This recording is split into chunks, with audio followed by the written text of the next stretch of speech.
What if I told you for under 20 bucks a month, you can have your own AI employee running 24/7 in the cloud? You don't need any expensive hardware and you don't have to make any upfront investment.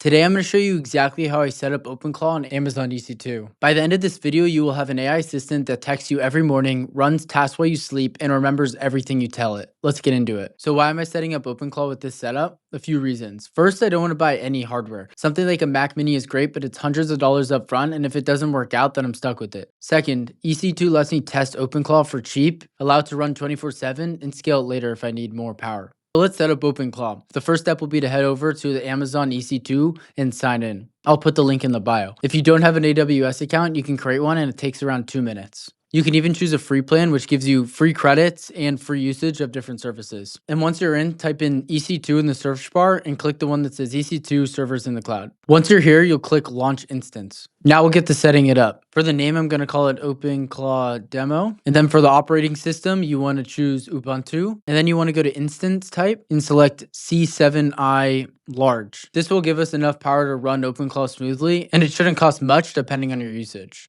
Next, we'll scroll down to storage and bump it up to 20 gigabytes. The default is usually 8, and that's not enough. If you think you'll be using it a lot, maybe you can do 30 gigs. And if you really think you'll be doing heavy workflows and storing a lot of files, you might want to go even up to 100 gigs, but 20 is a solid starting point. Next, you want to create a key pair, and all you have to do here is click create new key pair, and you'll want to name it.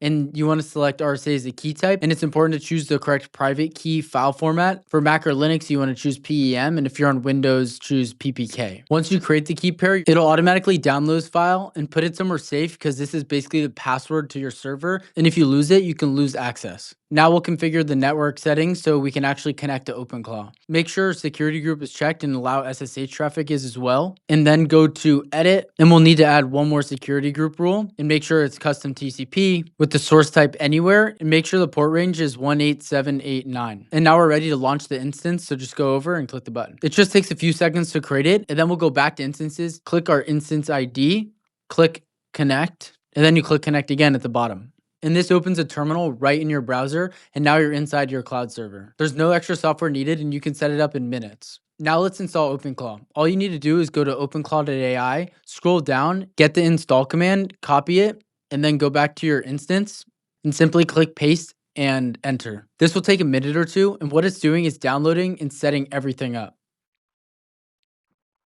Now OpenClaw is installed and running on my server 24/7 on the cloud. I'll now walk you through the onboarding process. The first step of the setup is I understand this is powerful and inherently risky, and we'll choose yes. You move between yes and no using the arrow keys and just click enter to continue. And it lets you choose between the onboarding modes here. You want to click quick start.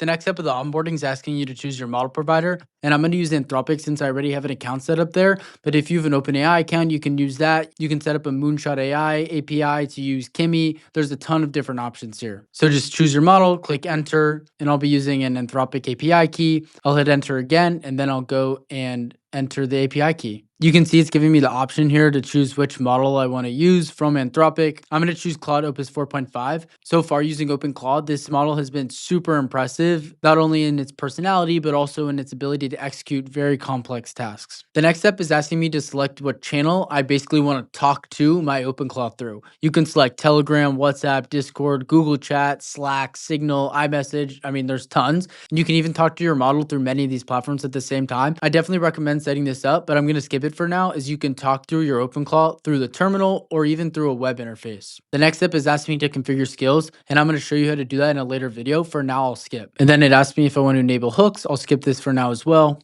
And then finally, it asks me how do I want to hatch my bot. And you can choose between in the TUI, in the web UI, or you can do it later, but I recommend hatching it right here in the TUI. And once you click enter, it says, wake up, my friend. Basically, this is your OpenClaw coming to life.